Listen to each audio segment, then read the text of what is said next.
A battery with 12 volts of EMF and 2.0 ohms of internal resistance is in series with a 4.0 ohm resistor. What is the potential difference between the battery's terminals from point A to point B? What is the potential difference across the resistor? Draw a graph showing how the potential changes around the circuit, starting from V equals 0 volt at the negative terminal of the battery. Let's begin by drawing our own schematic of this circuit. We have a battery with an EMF given as 12 volts. This is not an ideal battery because we are told that this battery has an internal resistance, and that internal resistance is given as 2.0 ohms. The terminals of this battery are at point A and at point B. This battery is then connected to an external resistor, and that external resistor has a resistance of 4.0 ohms, which is twice the internal resistance of the battery.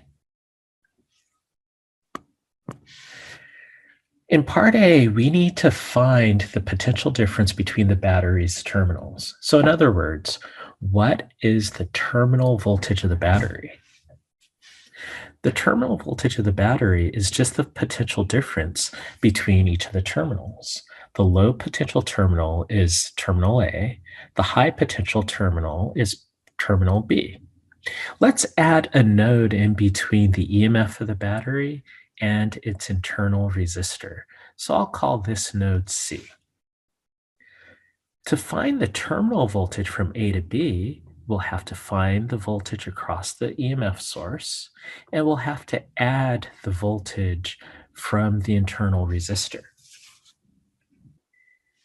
Since our analysis path is taking us from A to B, we could assume, and this is from low potential to high potential, we can assume that the current will go from high potential to low potential in the circuit. So I'll illustrate the current like this. This is the same current that will also run through the battery. This is going to be important because it'll give us what we need to do in terms of the potential difference across that internal resistor. Well, the potential difference across this source of EMF from A to C, since we are going from the low potential terminal of the battery to the high potential terminal of the battery, this source of EMF is going to be equal to a positive 12 volts. Now, when we look at the internal resistor, we are analyzing from the point C to point B, and the direction of the assumed current is in the same direction that we are analyzing. Because the direction of the assumed current is in the same direction that we are analyzing, we can say the potential difference across that internal resistor is equal to minus the product of the current and the internal resistance. Now remember, whenever you analyze your potentials in the direction of current, the resistor lowers the potential from one point, the high potential side of the resistor, to the low potential side of the resistor. And you can tell which side is the high potential side and which side is the low potential side because current moves from high potential to lower potential. This is why we have a minus sign for the potential difference from C to B. Now that we know those two, we could determine the terminal voltage of the battery. The battery has 12 volts of EMF, but when we add the internal resistance of the battery, that's going to lower the overall terminal voltage of the battery. So we're not going to get 12 volts. We're going to get some value less than 12 volts. For this problem, that would be 12 volts of EMF minus, okay, well, we now need to know what the current is in order to determine the terminal voltage, because we need the product of the current and the internal resistance to find the terminal voltage. This is how we could do that. We could use Kirchhoff's loop law to help us determine what the current is in this circuit. And once we know the current, we'll be able to find the terminal voltage of the battery.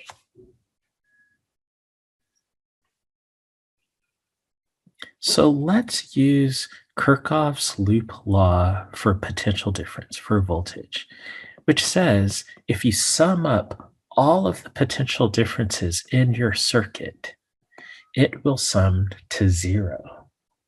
So we're going to start at a point. We're going to start at point A, and we're going to go all the way around the loop and end back up at point A.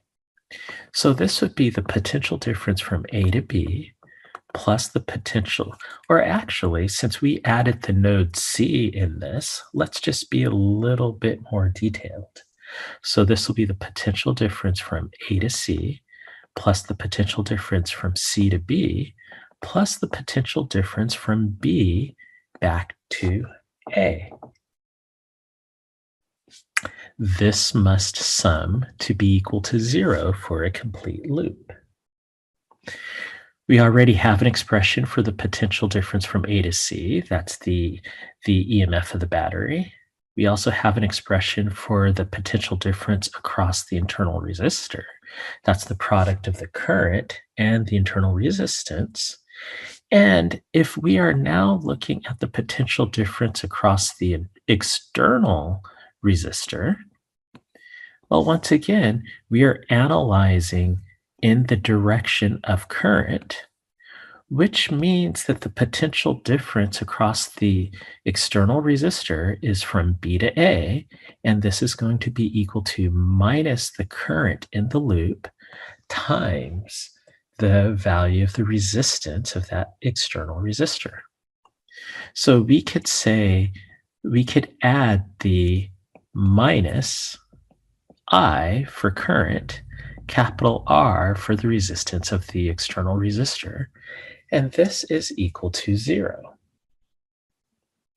Now notice we know everything in this equation except for current. So we could use this equation to solve for current. We could do that by factoring out the current from both expressions and moving the EMF to the other side, then multiplying by 1. Now we could divide both sides by the total resistance of our circuit. And we know the resistance of the external resistor is 2 times the resistance of the internal resistance of the battery. So this means that our current is equal to 1/3 times the EMF of the battery over the internal resistance of the battery.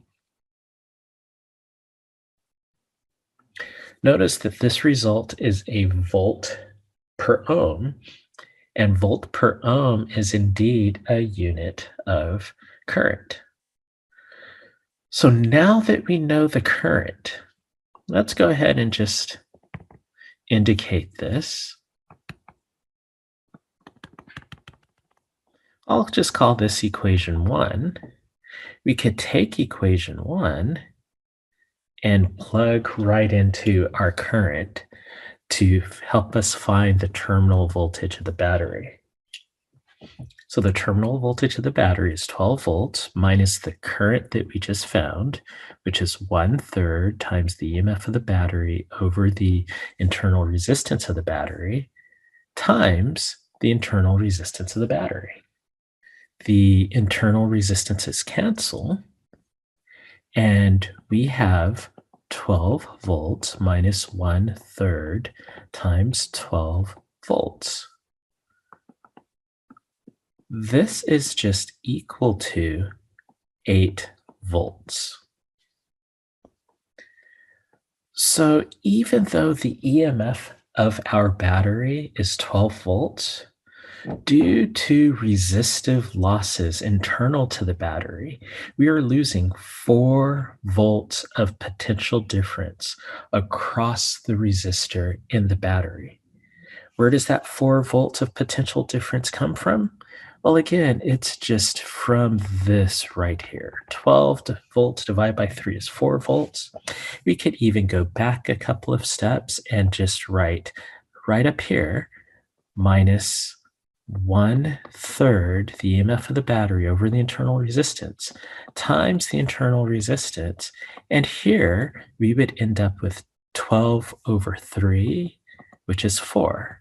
So minus 4 volts is the internal resistance, or is the potential drop due to the internal resistance of the battery. Well, while we're at it, let's determine the potential drop across the external resistor. Well, across the external resistor, we're measuring the voltage from B to A. We know that that is going to be a minus the current in our loop times the external resistance. This is going to be equal to minus 1/3 the EMF of our battery over the internal resistance of our battery times 2 times the internal resistance of our battery, where, remember, the external resistor has 2 times the resistance of our internal resistor of our battery. We can cancel a lowercase r in the numerator and the denominator, and we get that the potential drop across our external resistor is equal to minus 2/3 times the EMF of the battery. Well, what is this? This is minus 2/3 times 12 volts. So the external resistor lowers the potential from point B back to point A by 8 volts. Let's now take this information and interpret it in a graph. This graph is going to show the potential changes around our circuit, starting from terminal A and going all the way around. To do this, I'm going to just re-sketch our circuit. So we have the internal EMF of the battery. We have the internal resistance in the battery. We have the external resistor. And all of these are in our circuit.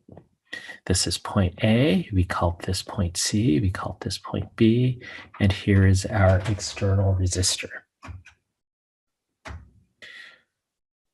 I actually want to draw our circuit slightly differently to better illustrate the potential changes in our circuit. So I'm going to go back and just redraw this. We'll start off at point A.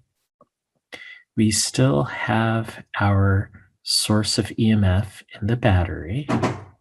The battery has the external resistor. And I'm just going to add my external resistor next to it. And here's the wire coming all the way around. So our diagram doesn't change by much, but this will allow us to better visualize the potential changes in our circuit. So in our graph, the vertical axis is going to represent our value of potential at a point in our circuit. The horizontal axis is just going to correspond to the point on our circuit. For our graph, let's look at both the component and the wire segments in between the components. So I'm going to indicate that in our graph with just these dotted lines coming down from our components. And these dotted lines are going to separate our components from the wires.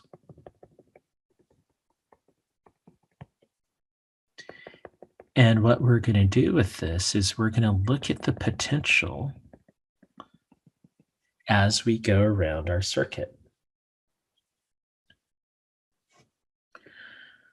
So let's start with point A. Point A is right here. And we're going to actually end up back at point A at some point later, which I'll just put right there. So since we are at our negative terminal, let's just define the potential at our negative terminal to be 0 volts.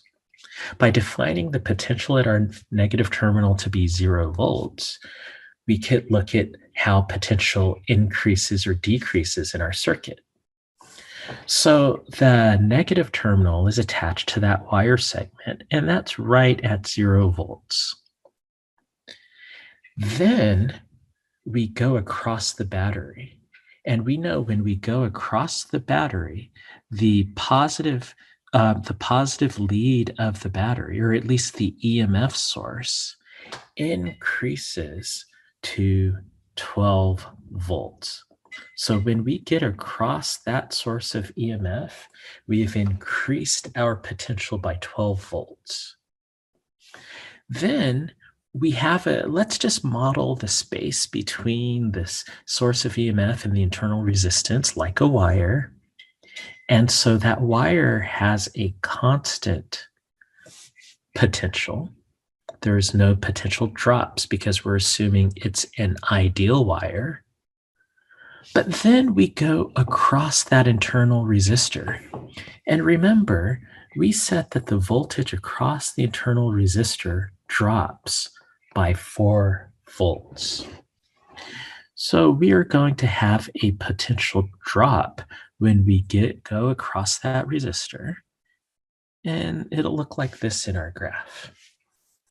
Then we have another wire segment, no resistive losses, so the potential will remain at a constant 8 volts. Then we go across our external resistor, and notice our external resistor has a drop of 8 volts. And dropping 8 volts takes us right back down to 0, which makes sense because we have now arrived back at the negative terminal of our battery. So our battery lifted our voltage by 12 volts. The internal resistor lowered our voltage by 4 volts. And the external resistor lowered our voltage by another 8 volts. So when we go completely around this circuit from point A to point A, the total potential difference is 0.